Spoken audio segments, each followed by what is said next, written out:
Sir ನೀವು ಕೊಟ್ಟ task deal ಆದ ನೋಡಿ ಒಂದು ಡೈಲಾಗ್ ನೋಡ್ತಾ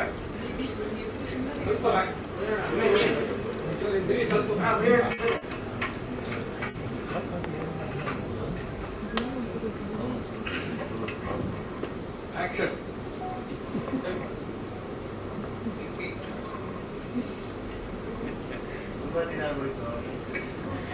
ಪೆಪ್ಪೆ ಶೂಟಿಂಗ್ ಮುಗಿದು ತುಂಬಾ ದಿನ ಆಯ್ತು. ಪೆಪ್ಪೆ, ಇವಾಗ ನಿನ್ ಖುಷಿನಾ? ನಿನಗೆ ಖುಷಿ ಆದ್ರೆ ನನಗೂ ಖುಷಿ.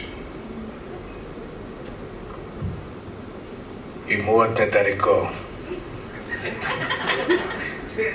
ಪೆಪ್ಪೆ ಹೊರಗೆ ಬರ್ತಾ ಇದ್ದಾನೆ. ಅವನು ಬಂದ ಮೇಲೆ ನೋಡಿ ಜನ ಇಷ್ಟಪಟ್ಟರೆ ನನಗೂ ಇಷ್ಟ ಆಗತ್ತೆ. ಡೈರೆಕ್ಟರ್ ತುಂಬ ಶ್ರಮ ಪಟ್ಟಿದ್ದಾರೆ, ಆ್ಯಕ್ಟರ್ಸ್ ಕೂಡ, ಪ್ರೊಡ್ಯೂಸರ್ಸ್ ಕೂಡ. ಹೌದು.